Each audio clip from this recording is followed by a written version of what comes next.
Hello everyone. So the next concept in oils, fats and lipids is called as Fischer esterification reaction. That is Fischer esterification reaction. Now we already know the synthesis of an ester. How does that happen? Whenever a carboxylic reacts with an alcohol in the presence of acidic media, we get an ester. So let us see. Acetic acid reacts with methanol in the presence of protonic environment to give us an ester plus water as a byproduct. Now what happens over here? Carboxylic acid reacts with an alcohol to form an ester. It is a very slow reaction. That is why it is carried out under the presence of an acid as a catalyst system, because there is a tetrahedral intermediate that forms in this particular reaction, and it will have two potential leaving groups of approximately the same basicity, that is OH minus and RO minus. The reaction must be carried out with excess of alcohol, that is the content of the alcohol should be excess and in the presence of acid as the catalyst. So what is the mechanism of this Fischer esterification reaction? Here, as you can see, there is a presence of a carboxylic acid in the presence of a protonic environment. Protonation of the oxygen takes place. Now, what has happened in the second step is protonation of the oxygen takes place, and hence a positive charge on the oxygen is now seen. Now with this positive charge, it is definitely not stable. So what will happen? The charge gets separated as giving a positive charge to carbon and oxygen remains negatively charged. In this condition, now the alcohol, lone pair of electrons on the alcohol will attack the carbonyl carbon of the carboxylic system. Further, now we can see that presence of this attack of an OH, now there is an tetrahedral intermediate. There is a formation of a tetrahedral intermediate. This tetrahedral intermediate now will undergo tautomerization. Now we can see that there is a presence of an OH over here and there is a tautomerization which is going to take place. Now in this particular tautomerization, water will leave as a byproduct. The OH present over here will get protonated and then water will be the byproduct.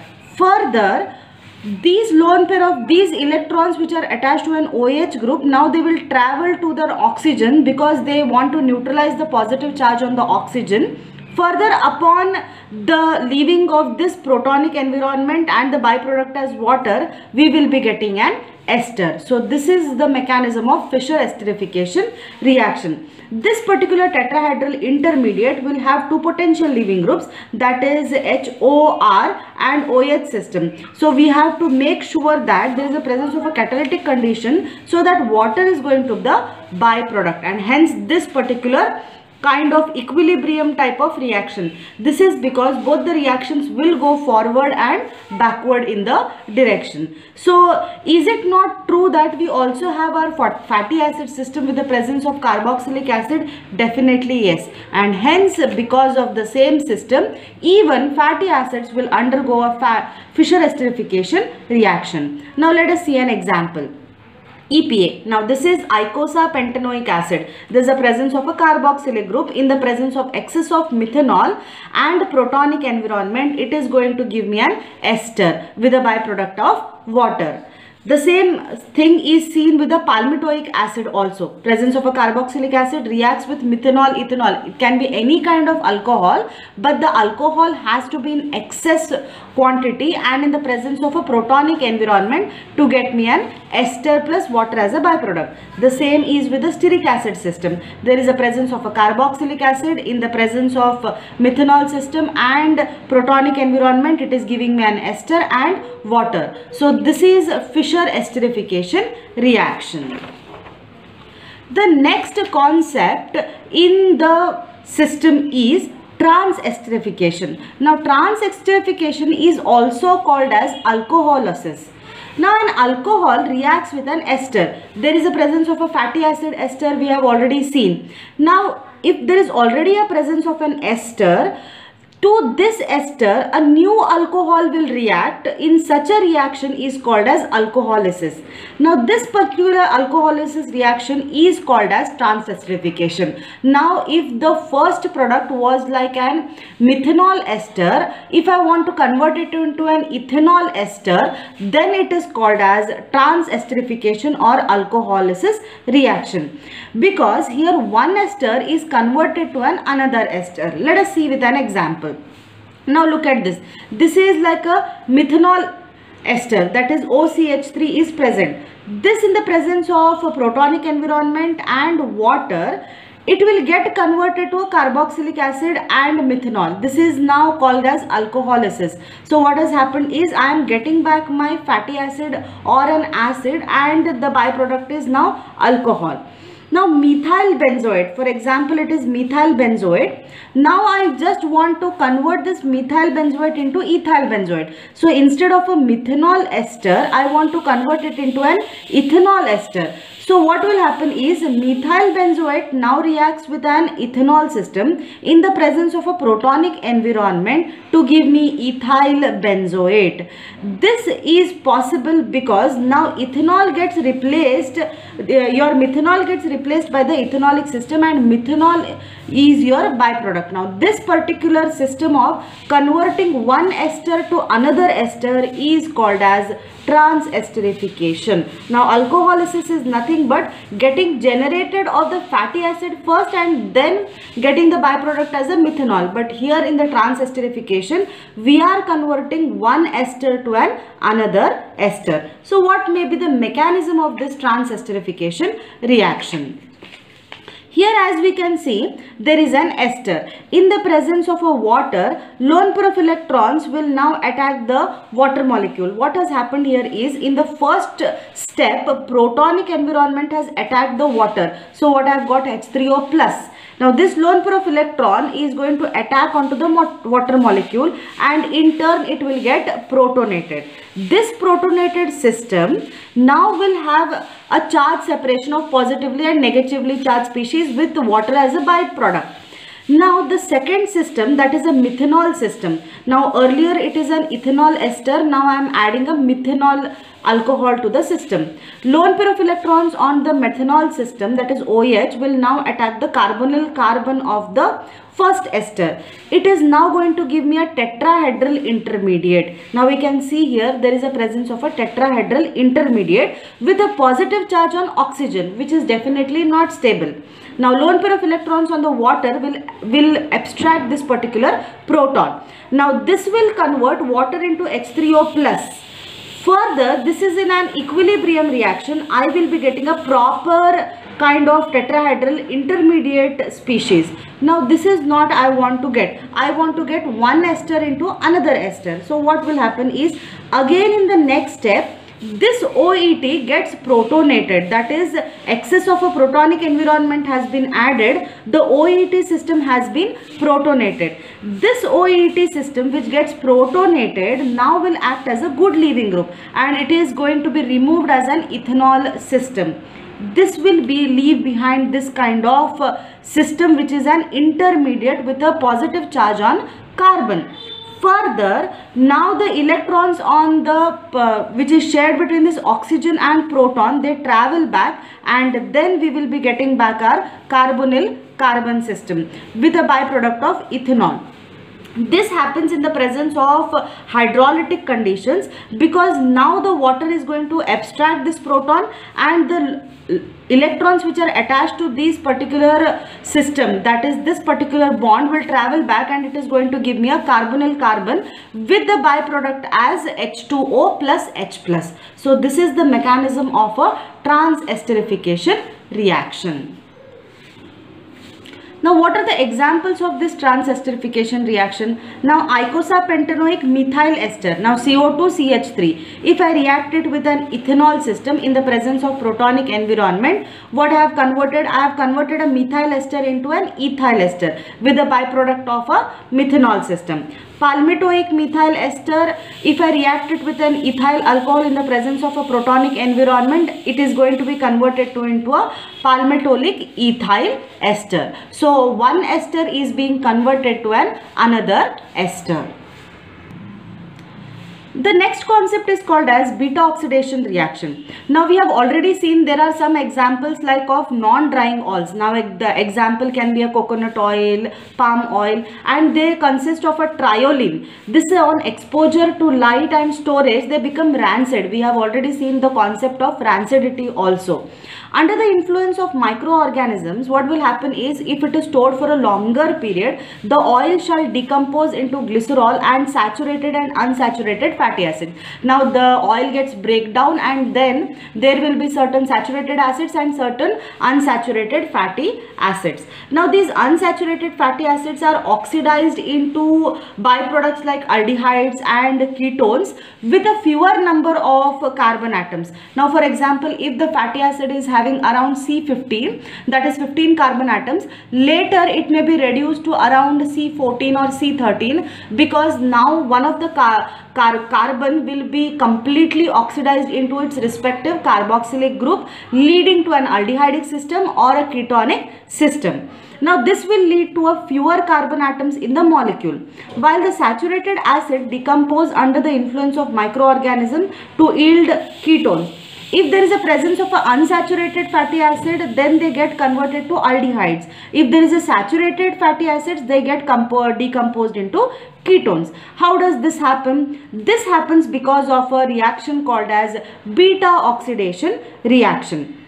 Now whatever these aldehydes and ketones which are getting synthesized because of the rancidity mechanism, they have got very foul smell, that is very much unpleasant and rancid odor. Now this acid decomposition is actually through a beta oxidation pattern. So what is this beta oxidation pattern? Let us consider this particular example. It's a long chain fatty acid. With respect to this carboxylic acid, alpha beta position.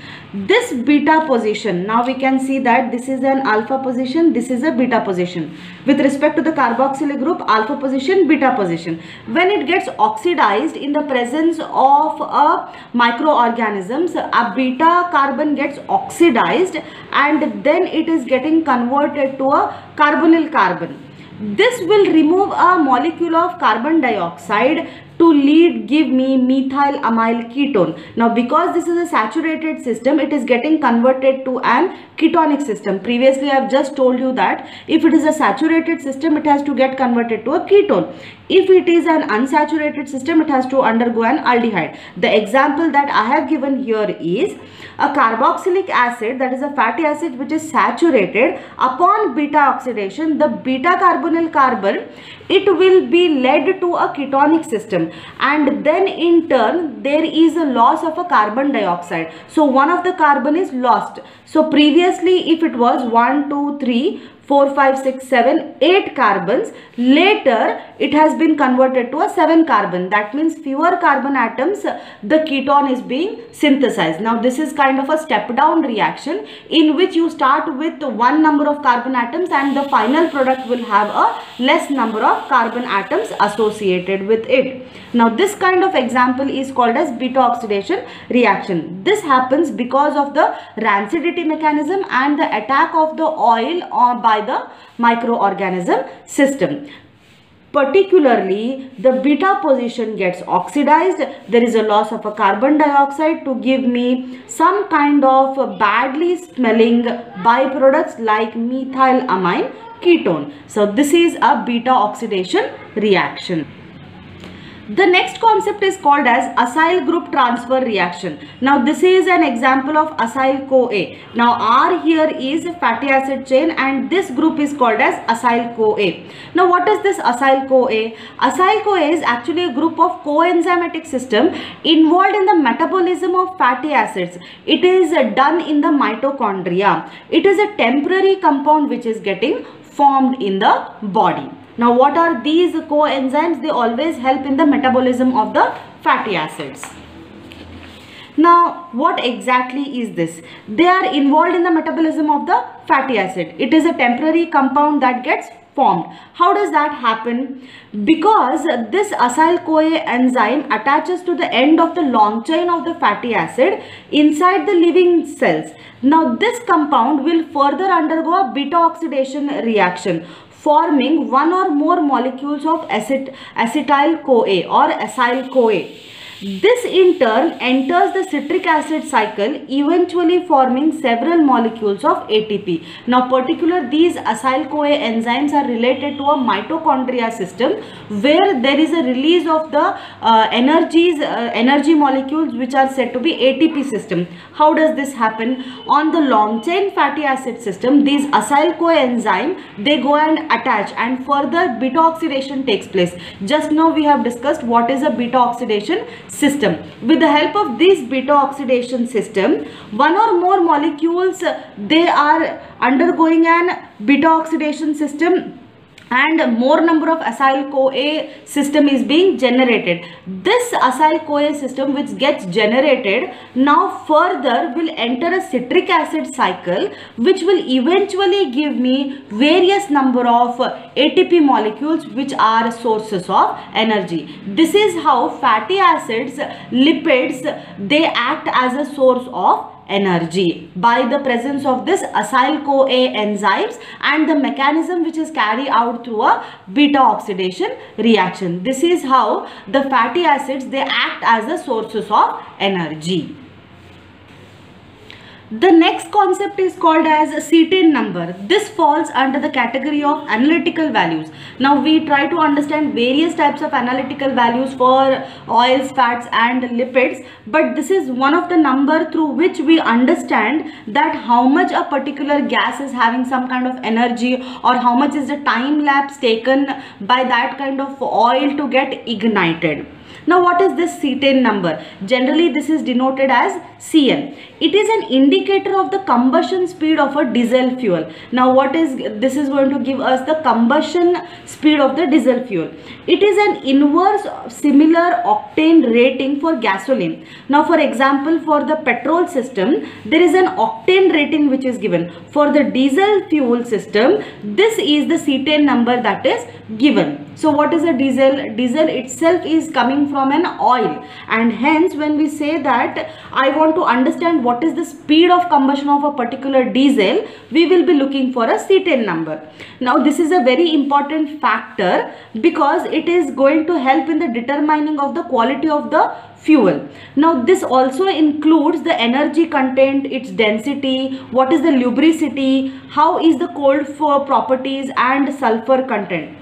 Why would I require that? How much energy is given by a particular diesel? Now diesel is going to tell me whether the diesel is efficient or non-efficient, whether the diesel is very dense or less dense. Lubricity, because it has to move in the engine so that the engine always remains smooth.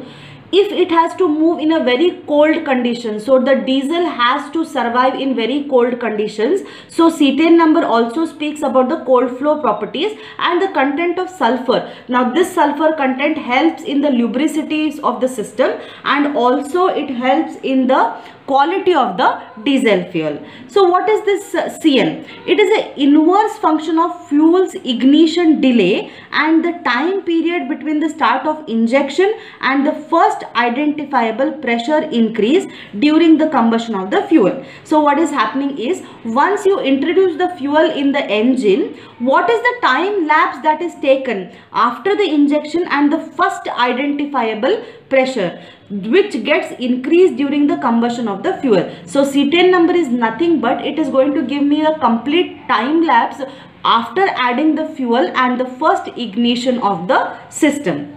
Now this means what? If it is a higher cetane value that I am going to have, it will have a shorter ignition delay. That is, if the Cn number is high, the ignition is very fast. That is, the time lapse is very less. And this periods and lower cetane fuels, more easily the fuel will combust. That means if there is a higher cetane value, it will have a shorter ignition delay and easily the diesel is going to combust.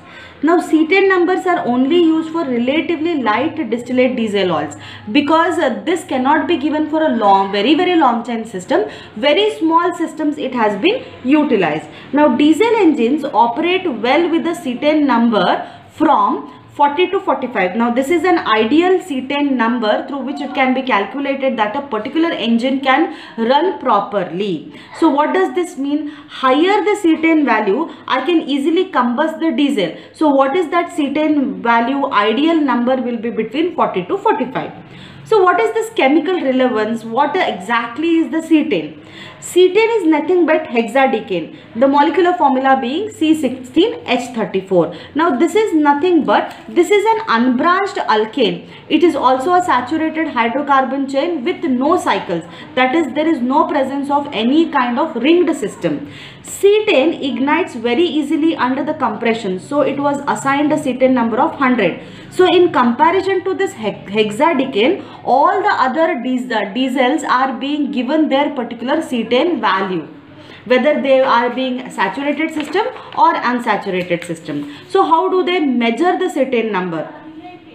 That is, burning the fuel in rare diesel engine called a cooperative fuel research CFR engine under standard test conditions. So what they do is, first under the standard test condition, in this particular engine, that is CFR engine, they put the hexadecane system and they measure the C10 number, so which is arbitrarily given as 100. Then later the diesel which needs to be seen or which needs to be analyzed gets introduced in this particular engine, and then they will get some C10 number. So this is how under standard test conditions we assign the C10 number. So higher the C10 number, that is almost nearing 40 to 45, that means the diesel is having very good lubricity and it has got very good diesel properties. So this is a very important phenomena to understand how the diesel is going to perform. So C10 number is one kind of analytical value which is going to tell me about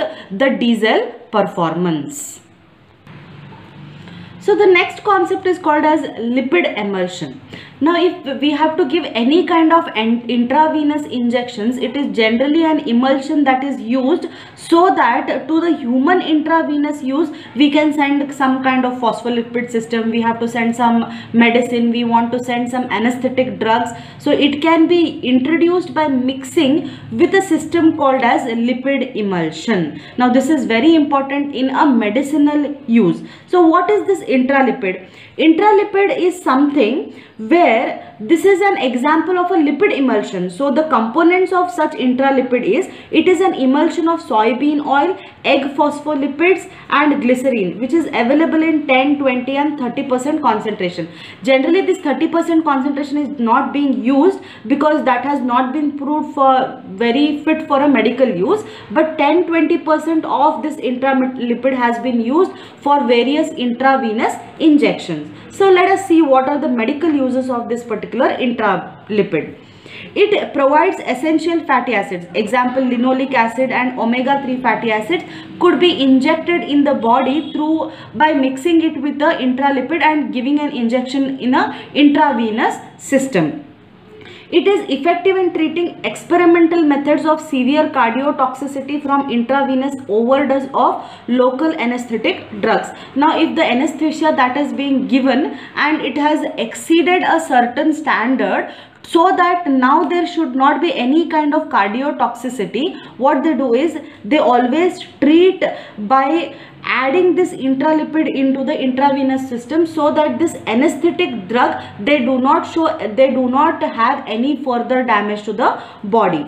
Some preparations of the anesthetic drugs, example propofol, are supplied using a lipid emulsion as a vehicle. Now if you want to insert an anesthetic drug like propofol in the body, what they do is they mix it with the intralipid and further it is supplied using a lipid emulsion as the vehicle. So this intralipid is going to act as a vehicle which can be given intravenously and the anesthetic drug can be introduced in the body. It is also used in the optical experiments to stimulate the scattering properties of a biological tissue. Now, if I want to understand the scattering property of a particular biological tissue, because there may be some fat deposition or there may be some cholesterol deposition, if we want to understand, then this intralipid gets introduced in the body and then we can do a certain scattering experiments. Now, it is also being used for a potential use of a cardioprotective agent. Nowadays, the studies have shown that this intralipid can be used as a cardioprotective agent also. So, what is the structure of this intralipid? Intralipid is nothing but it is a combination of systems like soybean oil, egg phospholipid and glycerin. Now there is a presence of this long chain system with the presence of a phosphoric acid and there is a presence of various functional groups. So this is a general structure of an intralipid which is going to have concentration like 10%, 20%, 30%. There is a presence of a phosphor, there is a presence of a nitrogen, there is a presence of a glycerin like that of a long chain, there is a presence of saturated long chain and there is a presence of a unsaturated species also. This is very important in terms of a medical use. Now coming to the concept of biodiesel. Now diesel from crude oil, which is also called as petrodiesel, is a mixture of what? Saturated hydrocarbons and some aromatic hydrocarbons which are an average composition of C10H22 to C15H32. Now this is called as a common petrodiesel. What is a biodiesel? Now biodiesel can be produced from a variety of agricultural sources. Any plant oil can be modified into fatty acid ester. Now that is called as a biodiesel. Why this is going to act as a biodiesel system or a very good diesel system is because these plant sources, they have oxygen content. Now this burn with very less soot and than the diesel from the crude oil. Now if we want to see from the crude oil and the comparison of the biodiesel, what is happening is this biodiesel will have a very less soot and it will not lead to very high environmental pollution. Why that happens is because of the presence of a oxygen content in that particular oil. Now biodiesel can also be converted into gasoline through catalytic cracking and reforming. It can be converted to gasoline system also. So how can we synthesize this biodiesel? Now let us say that this is a kind of an oil which we have obtained from some kind of plant source. Now there is always an ester system. So if there is an ester in the presence of protonic environment and an alcohol, we can convert one ester into another. That means the one kind of this long ester system has been broken down at various points so that now I will get this small chain fatty acid ester. So conversion of one ester into another, it is called as trans-esterification reaction. So through trans-esterification reaction, biodiesels can be synthesized. So one ester can be converted to another ester in the presence of various kinds of alcohol present. We have already seen the mechanism of the trans-esterification reactions. Now what happens exactly? Fats and oils are made by plants and animals for long-term storage of energy. Why we can convert this kind of a system into particular source of energy is because in any kind of plant or animal body, the oils and fats are the sources of long-term storage of energy. Now these are actually triesters of glycerols. We can also see that it is a triester of glycerol system. It is a triol system because they have got long chain alkane and alkene units. That means there is a saturated system, there is an unsaturated system also. They contain more energy than that of sugars and starches. That means oils and fats, they have more energy if we convert them, if we try to convert them into their energy sources, and if we try to compare them between the starches and various kind of sugars, oils and fats, they always have a higher amount of energy associated with it. Now if I just see, the oil itself is not a biodiesel, so they have to be converted into fatty acid methyl esters. How can we do that? We are doing it by reacting one ester and reacting with a methanol system by converting into FAMES, that is fatty acid methyl ester. What is the process? Process is by the trans-esterification reaction. So what is the key chemistry behind this? It is of course the trans-esterification reaction. The key is the chemistry of the ester functional group. The carbonyl carbon is bonded to two electronegative oxygen atoms. We have already seen that in an ester, the carbonyl carbon is bonded to two electronegative oxygen atoms, making it electron poor and so an electrophilic center. So because it is electron poor, now it is also called as an electrophilic center. This we have seen in the mechanism. The oxygen, if methanol, has got lone pair of electrons, making it a nucleophile. Now methanol that we add, it is going to act as a nucleophilic system. Before the nucleophilic substitution can take place, the alkoxide oxygen on the ester must be protonated to make it a better leaving group. We have already seen that OET system was protonated so that it is going to act as a good leaving group. The substitution of one group by another onto the carbonyl carbon goes through a 4-coordinate intermediate. So the key chemistry behind the synthesis of a biodiesel system is again because of the presence of the trans-esterification reaction only. Now can we not see over here, that is we are converting one ester into the other ester. Now this carbon is actually between two electronegative two electronegative oxygens which are associated. Now this is going to act as an electrophilic center when it gets protonated. Now methanol is going to attack on this electrophilic center. Now this is going to convert into a respective tetrahedral intermediate. Further, now this OET system gets protonated so that it is going to act as a good leaving group. Further, upon acting as a good leaving group, it can be converted from one ester to another ester. So that is what is being utilized in the biodiesel synthesis also. The key chemistry behind the synthesis of the biodiesel is conversion of long chain fatty esters into short chain methyl esters, that is called as fatty acid methyl esters. So this completes the concept of biodiesel. Thank you.